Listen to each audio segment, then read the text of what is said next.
हम दो भाई थे। मयंक भाई मुझसे 4 साल बड़े थे। माँ बाप ने हमारी परवरिश बहुत अच्छे से की थी ताकि पढ़ाई में कोई कम ना रहे। हम सबकी बहुत अच्छी आदत थी, लेकिन बाबा की सैलरी काफ़ी कम होने की वजह से मैं मैट्रिक से आगे ना पढ़ सकी।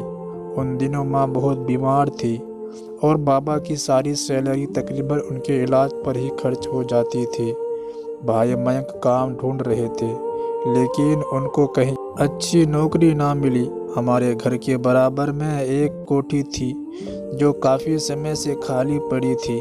कोठी के मालिक और उनकी फैमिली कनाडा शिफ्ट हो चुके थे। वो कभी कभी आते थे, इसी वजह से उनका घर नहीं बिकता था। जब मालिक ही मौजूद ना हो तो मकान कैसे बिकेगा। उस कोठी की 4 दीवारी बहुत नीची थी, खास तौर पर वो दीवार जो हमारे और उनके घर के बीच थी। कोठी के ठीक सामने एक छोटा सा बागीचा था जिसमें फूल पौधे, आम और जामुन के पेड़ लगे थे। जब जब उन पेड़ों पर फल आते तो हम दीवार से कूदकर उधर चले जाते और कच्चे आम और जामुन खूब मज़े से खाते थे। सुरेश साहब, जिनकी ये कोठी थी, बहुत सालों तक पड़ोसी रहे थे। पहले उनका मकान छोटा सा था। जब उन्हें रहते रहते कुछ वक्त गुजर गए तो पुराना घर तोड़कर दूसरी कोठी बना ली। कुछ साल उसमें रहे और फिर कनाडा चले गए। उनको वहाँ शिफ्ट हुए 9 साल बीत चुके थे और तब से ये कोठी कभी कभार खुलती थी। बाबा जी एक पड़ोसी के नाते सुरेश अंकल की इस जायदाद की देखभाल कर लिया करते थे। ऊपर वाले ने पड़ोसियों को तरक्की दी। वो दौलत के मामले में खुशहाल होते गए। हमारा घर छोटा सा बना हुआ था। आसपास बंगले और कोठियाँ बनती गई। देखते ही देखते ये बेहतरीन इलाका बन गया। खैर, एक दिन सुरेश साहब अपनी कोठी बेचने में कामयाब हो गए और ये वीरान घर फिर आबाद हो गया। उसमें जो लोग आए वो बेहद शांत माहौल को पसंद करने वाले और शरीफ थे और बहुत अमीर भी थे, मगर घमंड नाम को भी ना था। उन्होंने काफ़ी रुपया खर्च करके इस कोठी को नया और खूबसूरत बनवाया और महंगे फर्नीचर से सजा लिया। नए पड़ोसियों ने मुलाकात में पहल की और एक दिन वो माँ बेटी हमसे मिलने आ गई, जबकि हमारे घर में गुर्बत का राज था। लेकिन वो बहुत अच्छे लोग थे, पड़ोसी की अहमियत को अच्छी तरह से जानते थे। माँ के साथ उन्होंने घुल मिल कर बातें की। नई पड़ोसी ने अपने पति का नाम दिनेश और बेटी का नाम मोनिका बताया। मोनिका उनके साथ ही थी और मुझसे 4-5 साल बड़ी लग रही थी। वो मुझसे अपनों की तरह बातें करने लगी। हमारी उनसे ये पहली मुलाकात थी। उन्होंने घर आने को भी कहा। यूँ उनकी हैसियत की वजह से जो झिझक महसूस हो रही थी वो ना रही। हमारे घर का टीवी पुराना था, खराब हुआ तो दोबारा ना ले सका। मैं अब टीवी देखने उनके घर चली जाती थी। एक दिन बातों बातों में आंटी ने कह दिया कि उन्हें बागीचे की देखभाल के लिए माली की ज़रूरत है, लेकिन चाहती है कि कोई भरोसे लायक आदमी हो। उनके पति काम के सिलसिले में दूसरे शहर चले जाते हैं तो वो माँ बेटी अकेले रह जाती है। इसलिए वो किसी भरोसेदार नौकर को बागीचे के लिए रखना चाहती थी, जो घर के अंदर भी आए तो किसी किस्म की कोई खतरा ना हो। ये इलाका और मोहल्ला उनके लिए बिल्कुल ही नया और अजनबी था। वो किसी को ना जानते थे। काम वाली बाई के लिए भी उन्होंने माँ से कहा कि अगर आपकी भरोसे वाली कोई औरत हो तो ही भेजें। बार बार जब माली और नौकर के लिए बाबा जी से कहा तो बाबा ने कह दिया, जब तक कोई भरोसे के लायक नौकर आपको नहीं मिल जाता तब तक मयंक को बुलवा लिया करें। मेरे बेटे को अपना समझे। मैंने इसकी अच्छी परवरिश की है। आपको इससे कोई शिकायत ना होगी। ये तो वैसे ही काम कर दिया करेगा। ये तो कहने की बात थी। दरअसल उन दिनों हमको रुपये पैसों की ज़रूरत थी। मयंक की कहीं नौकरी ना लगती थी क्योंकि वह बस मैट्रिक पास था और ये अपने नौकर को 10,000 सैलरी देने को तैयार थे। उस वक्त हमारे लिए 10,000 बहुत थे, बाबा जी ने मयंक को समझा दिया कि सैलरी को हरगिज ना लेना, वो खुद जिद करके दे तो ले लेना। उस घर को अपना घर और उनकी इज्जत को अपनी इज्जत समझना और कोई ऐसी हरकत ना करना जिससे हमें शर्मिंदा होना पड़े, क्योंकि मैंने उनको ये कहा है कि आपकी तकलीफ़ दूर करने को मेरा बेटा हाजिर है। इतने दिन आपकी मदद करेगा जब तक आपको माली या नौकर वगैरह नहीं मिल जाता। ये रोज़ आपके घर आकर आपके काम कर दिया करेगा। बाबा की बात मयंक भाई को अच्छी तरह समझ आ गई। यूं तो वो बेहद शरीफ लड़का था, सिगरेट पीता और न फिल्म देखने की उसे लत थी। वो कोई नशा भी न करता था, सीधा साधा था। कभी उसने किसी लड़की को गलत नज़रों से नहीं देखा था। माँ जो काम कहती घर के सारे काम कर देता। माँ बाप को मयंक से अच्छी उम्मीदें थी। मयंक भाई आंटी के काम करने लगा। बागीचे की देखभाल और सौदे सामान के अलावा जो औरतों के बस की नहीं होते, जैसे कि केबल लगवाना, इलेक्ट्रीशियन को बुलाकर कोई काम करवाना वगैरह वगैरह, वो मयंक को अपने बेटे जैसा समझती थी।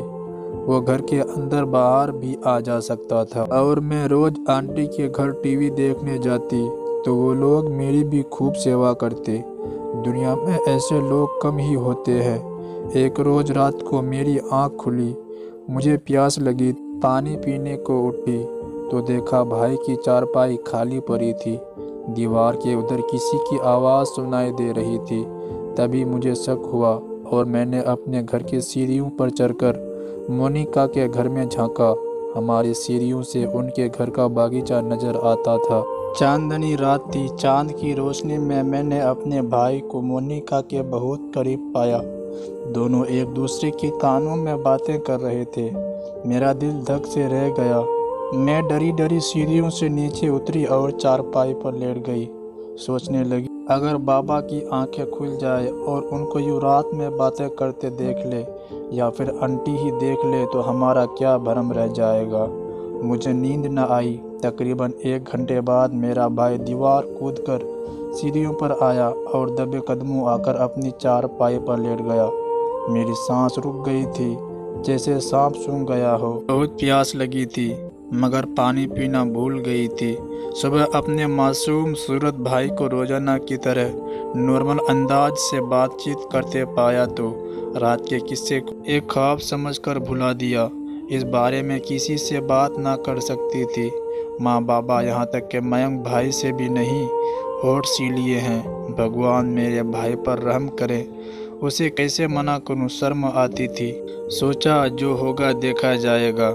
कुछ दिन बाद एक रात जब हल्की हल्की बारिश हो रही थी और सब घर वाले अंदर थे, मैंने देखा कि मयंक और मोनिका दीवार के पास खड़े एक दूसरे से बातें कर रहे हैं। मुझे देखकर भाई इधर आ गए और वो उधर चली गई। भाई ने कहा, बहन प्लीज़ इस बात का किसी को ना बताना, क्योंकि मोनिका मुझसे प्यार से बात करती, खिलाती पिलाती, इज्जत देती, इसलिए मैंने किसी से ना कहा। उसके बाद वो कहाँ मिलते या छुपकर बातें करते मुझे नहीं पता। फिर बात उस हद तक पहुंच गई कि जब बात छुपा नहीं सकती थी तो तब मोनिका ने सारी बात अपनी माँ को बता दी और कहा कि मयंक से मेरी जल्द से जल्द शादी करवा दो, वरना आपकी इज्जत दांव पर लगी है। उन्हीं दिनों मोनिका के बाबा अपने कामों से फ्री होकर आ गए। आंटी ने इस बात को पता नहीं अपने पति को बताया भी या नहीं, क्योंकि मोनिका की मंगनी बचपन में उसके बाबा के दोस्त के बेटे से हो चुकी थी। उन्होंने जल्दी से घर बेच दिया और अपनी लड़की को लेकर दिल्ली चले गए। किसी बात के खुलने से पहले ही उन्होंने मोनिका की शादी उसके मंगेतर से कर दी। हमारे बाबा तक के पास इस बात का जिक्र नहीं किया और न ही बेटी की शादी में हमें बुलाया। यूँ हमसे उनकी बातचीत हमेशा के लिए ख़त्म हो गई। उनके जाने के बाद मयंक काफ़ी महीने गुमसुम और गमज़दा रहा। उसने कई दिन कुछ खाना खाया ना पिया, मुर्दा सा पड़ा रहता। वक्त गुजरता गया और वक्त गुजरते देर नहीं लगती। कुछ सालों बाद माँ की मृत्यु हो गई। बाबा रेलवे से रिटायर हो गए तो उनकी जगह मयंक भाई को नौकरी मिल गई, लेकिन भाई का ट्रांसफ़र दिल्ली में सदरा रेलवे स्टेशन पर हो गया और यूँ हम सब भी दिल्ली में आ गए। और फिर वहीं मेरी मौसी जी ने अपनी किसी जानने वाली से मेरे भाई का शादी करवा दी। एक दिन मैं मौसी जी के साथ बाजार गई। बता दी चलूँ, हमारी मौसी पहले से ही दिल्ली में रहती थी। हम एक दुकान पर शॉपिंग कर रहे थे कि अचानक वहीं मोनिका आ गई।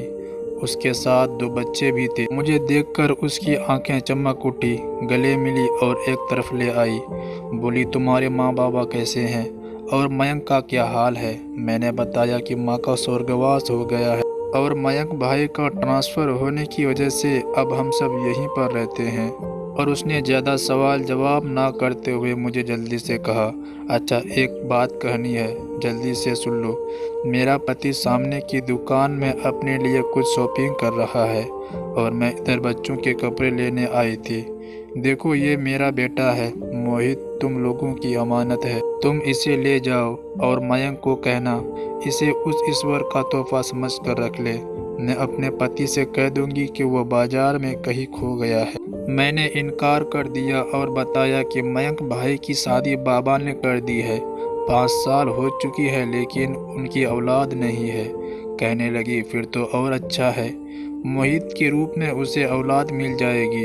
इतने में मौसी ने अपनी शॉपिंग कर ली और वो अब मेरी तरफ आ रही थी। मैंने मोहित का हाथ थामने से इनकार कर दिया तो मोनिका ने कसम दी कि किसी तरह अकेली दोबारा यहाँ मिलो, मुझे तुमसे कुछ बातें करनी है।